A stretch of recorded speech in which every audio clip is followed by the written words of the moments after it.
이제 암호학으로서는 이제 마지막 강의인데요. 여기서는 이제 해독 얘기를 좀 드리려고 그래요. 사실은 암호가 뭐 기술에서 학문이 됐다라고 얘기하지만 암호를 잘 만드는 건 굉장히 어렵습니다. 그리고 해독하는 기술도 같이 발전하고 있기 때문에 새로운 해독 기법이 나오면 또 새로운 암호를 만들어야 돼요. 그래서 이번 시간에는 암호의 모든 해독 기술을 다 말씀드릴 수는 없어요. 그런데 실제로 이런 정도까지도 해독 기술로 활용됩니다. 그래서 지금 바깥 세계는 굉장히 무서운 세계입니다. 그런 얘기를 드리려고 합니다. 자, 우리가 보통 스마트 카드라는 표현을 많이 써요.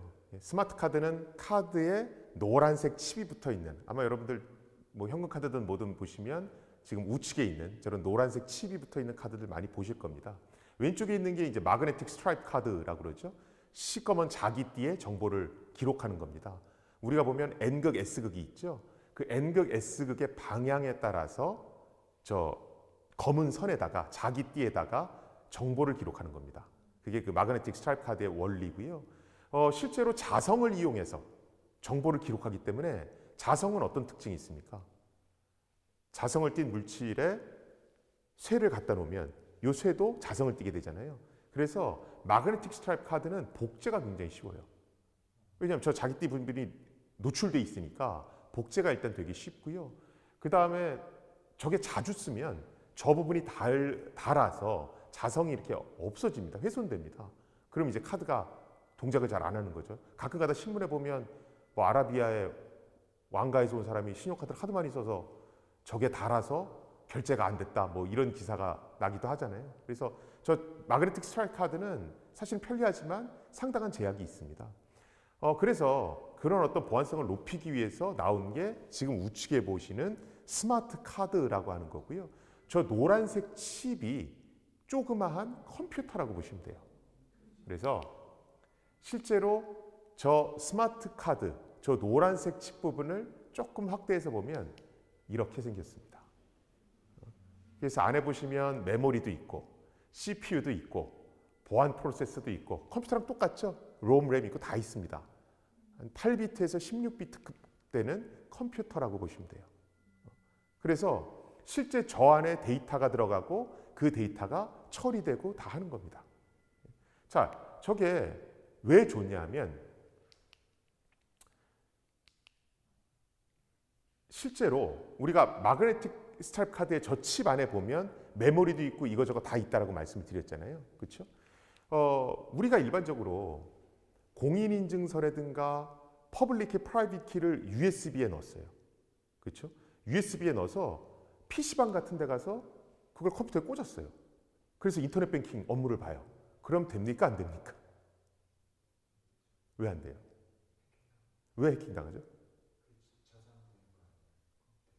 그렇죠. 그러니까 USB를 딱 꽂으면 그 USB에 있는 내 키들이 컴퓨터 메모리로 올라가죠. 근데 이 컴퓨터는 누구 거예요? PC방에 있는 거잖아요. 그러니까 만약에 해커가 내 앞에 왔던 손님이 그 PC에 해킹 프로그램을 설치해 놓으면 USB에 저장된 내 키가 이 컴퓨터 메모리로 올라가는 순간 그 데이터는 해커 손으로 넘어가겠죠. 그렇죠? 그래서 PC방에서 함부로 USB 꽂지 말라는 거거든요. 그런데 이 스마트 카드를 이용하면 어떻게 되냐면 스마트 카드 안에 메모리도 있고 CPU도 있죠. 그렇죠?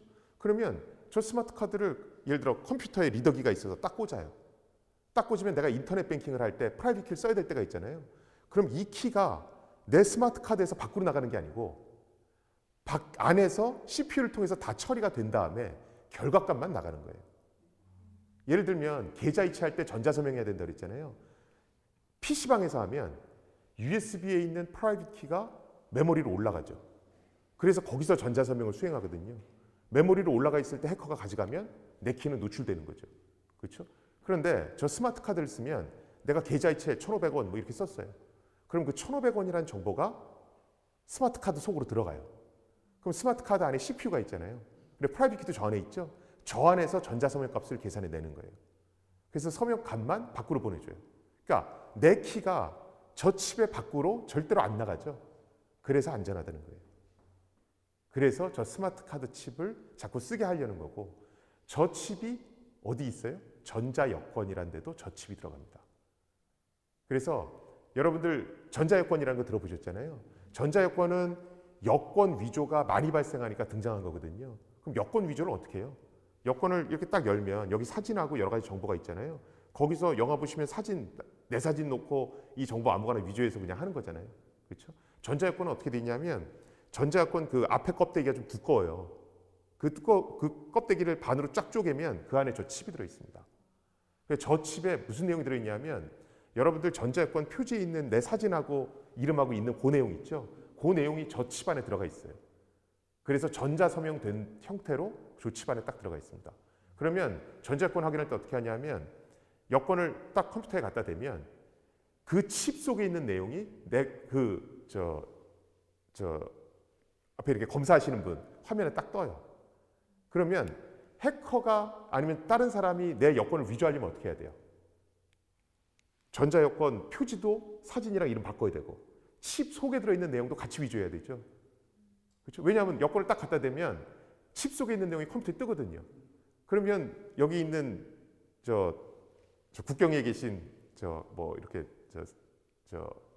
신분증 확인하시는 분들이 전자여권 표지하고 컴퓨터에 뜬 내용을 같이 비교하는 거거든요. 근데 예를 들어서 해커가 여권의 표지만 바꿨으면 여권의 표지 내용하고 칩에 들어있는 내용이 불일치할 거 아니에요. 그래서 이거 여권 위조했지 이렇게 잡는 거예요. 그래서 사실은 저 스마트 카드 칩이라고 하는 것은 굉장히 널리 쓰이고 있습니다. 우리나라가 저 칩이 굉장히 널리 쓰이는데 저 칩을 만드는 1등 국가가 우리나라가 아니에요. 우리나라 전자여권 칩에 들어가는 건 외국 회사 칩이 들어가고 있습니다. 우리나라가 비메모리 쪽에는 1등인데 저런 쪽에 1등은 아니거든요. 저 전자여권에 들어가는 저 스마트 카드 칩은 사실 굉장히 얇아요. 여러분들이 크레딧 카드 보시면 굉장히 얇잖아요. 그래서 그 안에는 배터리를 넣을 수가 없습니다. 배터리를 넣을 수 없어서 어떻게 돼 있어요? 여러분들이 이거를 딱 꽂으면 제가 저기에 5V라고 이렇게 쓴 게 있습니다. 빨간 글씨로. 그러니까 저거를 저 리더기에다가 카드를 딱 꽂으면 저 노란 그 판때기를 통해서 전원이 공급되는 거예요. 또는 여러분들이 버스 탈 때 저거를 딱 갖다 대면 결제되잖아요. 그렇죠? 배터리가 없는데 무선 통신을 해서 결제가 어떻게 이루어질까요? 그게 옛날에 물리 시간에 배운 전자기 유도 현상 뭐 이런 게 있습니다. 그 전자기 유도 현상에 의해서 저 칩에 순간적으로 전원이 공급되는 거예요. 여러분들이 하이패스 카드 아시죠? 하이패스 카드는 교통카드랑 똑같은데 그 하이패스 카드 리더기를 별도로 달아야 되죠. 왜 그걸 달아요? 하이패스 카드 리더기는 저 꼭대기 있잖아요. 고속도로에서. 그렇죠? 이게 거리가 멀어서 전자기 유도 현상이 발생하지 않아요. 그래서 리더기에 배터리가 들어가죠. 그 배터리로 직접 전원을 공급받아서 무선으로 쏘는 거예요. 그래서 실제로 여러분들이 저 스마트 카드 칩은 굉장히 널리 활용되고 있다고 보시면 되고요. 저 안에 각종 암호 관련 기능들이 들어가 있습니다. 실제 전자여권을 뜯어보면 저런 식으로 칩이 들어가 있고요. 저 칩에 이렇게 바깥으로 이렇게 선이 돌려 있죠. 저게 안테나 부시를 합니다. 그래서 무선 송수신을 하는 거고요. 스마트 카드를 쓰는 가장 중요한 이유는 아까 말씀드렸듯이 키에 대한 정보가 칩 바깥으로 안 나가기 때문에 안전해서 그렇습니다.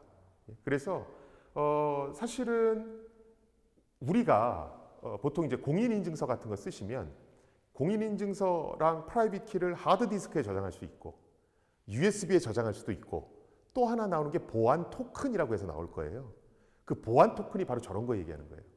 스마트 카드 같은 거. 사실은 USB보다는 보안 토큰을 활용하시는 게 더 안전합니다. 근데 보안 토큰을 모르시니까 그냥 하드디스크에 저장하는 것보다는 USB에라도 저장하세요. 그래서 USB를 얘기하는 거지 제일 좋은 건 보안 토큰에 저장하는 게 옳은 방법입니다. 자, 해커들이 스마트 카드 저거는 정말 굉장한 기술이야. 저거가 일단 사용되면 해킹하는 걸 포기해야 돼. 뭐 이렇게 생각하지는 않을 거 아니에요. 또 열심히 스마트 카드 칩을 해킹하기 위해서 많은 연구를 합니다. 일반적으로 스마트 카드 칩을 분석하는 기술은 지금 화면에 보시는 것 같아요. 어떻게 하냐면 크레딧 카드에서 그 노란색 칩을 떼냅니다. 떼낸 다음에 그걸 용해 물질에 집어넣어서 그 노란 판 있죠, 껍데기. 그걸 녹여내는 거예요. 그걸 살짝 녹여낸 다음에 전자현미경을 가지고 지금 여러분들 보시기에 우측 상단에 이렇게 회로도 같은 거 있죠.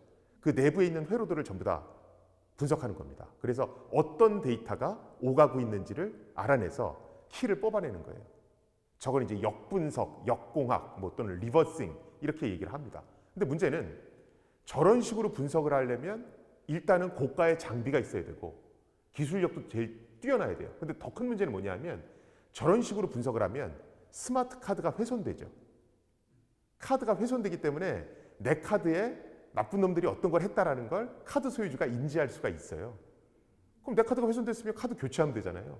그래서 저 공격은 그닥 그렇게 효과가 없다. 저걸 이제 파괴형 공격 이렇게 얘기하거든요. 그래서 저렇게 하면 정보를 뽑아낼 수는 있지만 카드를 훼손시키기 때문에 공격을 했다는 사실이 들통나고 그래서 그렇게 효과적이진 않다라고 얘기를 해요. 그래서 사람들이 연구한 게 비파괴형 공격입니다.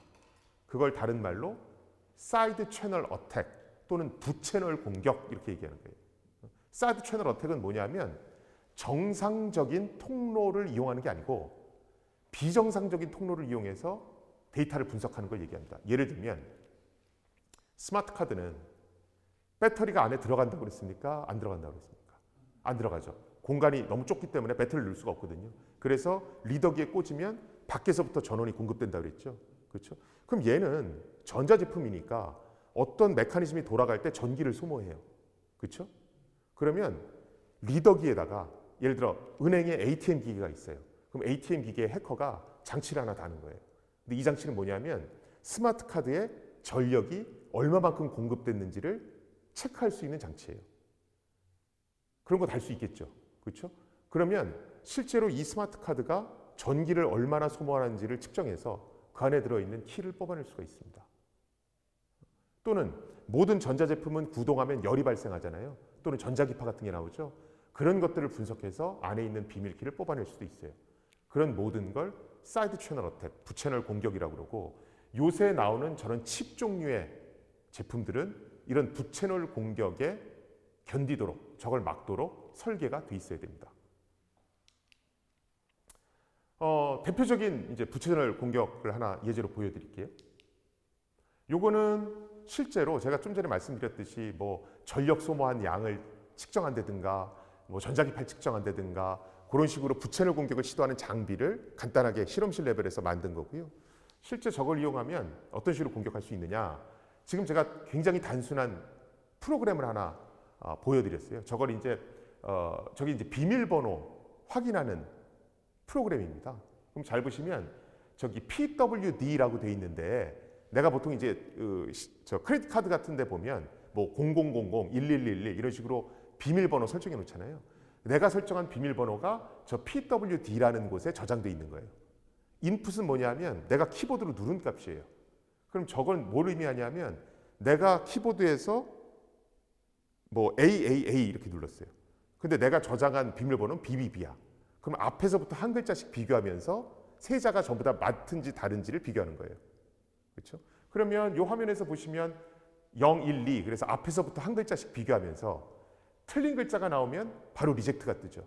근데 세 글자 다 맞다라고 확인되면 어셉트가 뜨는 겁니다. 이런 식으로 프로그래밍 해놓으면 어떤 문제가 발생하냐면 자, 제가 설정해놓은 비밀번호가 312예요. 그렇죠? 근데 우리가 암호를 해독하는 제일 손쉬운 방법은 뭐라고 그랬죠? 전수조사죠. 0000, 0001, 002, 003 다 넣어보는 거죠. 그러면 우리가 한 312번 정도 넣으면 저거 뽑아낼 수 있죠. 그렇죠? 그런데 부채널 공격, 사이드 채널 어택을 시도하면 어떻게 되냐면 먼저 해커가 000을 넣어봐요. 그럼 프로그램이 0하고 3을 비교할 겁니다. 그렇죠? 그럼 0하고 3이 다르죠. 그러니까 어떻게 해요? 바로 리젝트 신호가 떠요. 그럼 그 다음에 100을 넣어요. 그럼 1하고 3하고 다르죠. 바로 리젝트 신호가 떠요. 그 다음에 200을 넣습니다. 2하고 3하고 다르죠. 리젝트 신호가 떠요. 300을 넣어요. 그럼 3하고 같죠. 그 다음에 다음 번으로 넘어갑니다. 그러면 0하고 1하고 비교했는데 다르니까 리젝트 신호가 뜨죠. 근데 리젝트 신호가 앞에 거보다 좀 늦게 떴죠. 그렇죠? 그러니까 그 약간의 시간차가 생긴단 말이에요. 그래서 앞 글자는 3이구나 이렇게 맞추는 거예요. 그럼 두 번째는 300을 넣었어요. 그럼 리젝트가 0에서 리젝트 신호가 나오죠. 310을 넣으면 1은 똑같으니까 어셉트가 뜨고 그 다음번에 리젝트 신호가 나오죠. 리젝트 신호가 좀 늦게 나왔죠. 그러니까 두 번째는 1이구나. 이런 식으로 하면 3, 1, 2를 다 맞추는데 몇 번이면 돼요? 9번 만에 할 수 있죠. 그러니까 전수조사 횟수를 확 줄여놓는 거예요. 이런 게 부채널 공격입니다. 지금 거는 굉장히 심플한 걸 보여드린 거고요. 실제로 부채널 공격은 굉장히 강력해서 전용 장비도 있습니다. 그냥 우리 교통카드 같은 거 집어넣으면 바로 그냥 키가 계산돼서 나온다라고 보시면 돼요. 그래서 저희 학교에서도 실제로 교통카드 같은 거 해킹하는 거 실제 컨퍼런스에서 발표하고 뭐 그러기도 했거든요. 그러니까 여러분들 교통카드에 5억씩 적립되게 만들어 놓을 수도 있습니다. 전부 다 이런 부채널 공격 쓰는 거고요. RSA 암호 배우셨잖아요. 그 RSA 암호도 똑같은 원리로 인해서 그런 시간차를 분석한다든가 전력 소모량을 분석한다든가 해서 키를 알아낼 수 있습니다.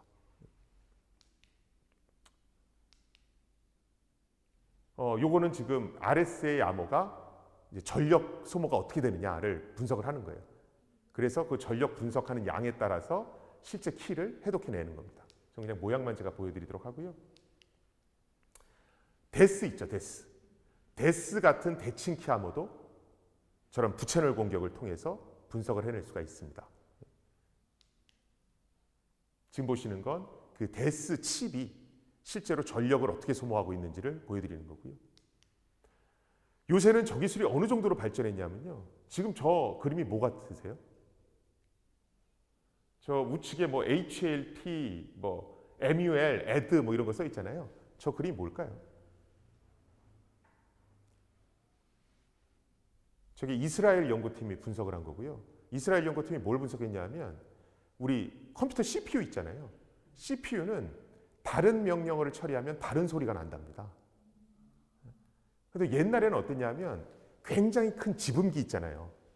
그렇죠? 지분기를 가지고 그러니까 소리를 모으는 지분기 있죠. 그걸 가지고 CPU에서 나는 소리를 잡은 거예요. 그래서 분석해 봤더니 명령어가 다를 때마다 다른 소리가 나네. 그러니까 저걸 거꾸로 분석해서 저 사람이 지금 화면에 뭘 띄우고 있는지 무슨 작업을 하는지 비밀키는 뭘 입력하는지를 다 알아낸다는 거예요. 근데 문제는 지분기가 엄청나게 크거든요. 그러니까 그걸 숨어서 몰래 할 수가 없죠. 그랬는데 그걸 한 10여 년에 걸쳐서 계속 성능 개량을 해서 저게 나왔죠.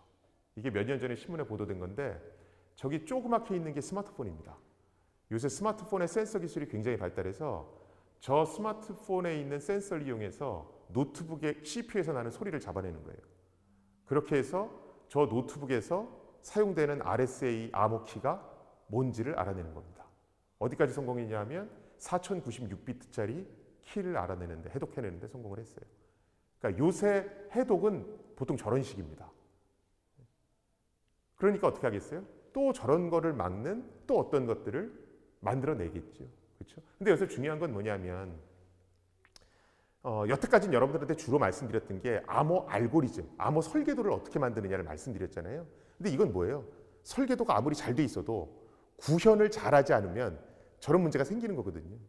그렇죠? 그래서 요새는 암호를 수학적으로 잘 만드는 것도 중요한데 저런 부채널 공격이 안 되게끔 하드웨어, 소프트웨어적으로 잘 만드는 것도 사실은 굉장히 중요한 부분 중에 하나입니다.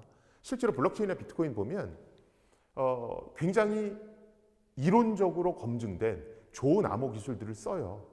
그럼에도 불구하고 블록체인을 사고가 나는 이유가 블록체인이 돌아가려면 소프트웨어든 하드웨어든 구현을 해야 될 거 아니에요.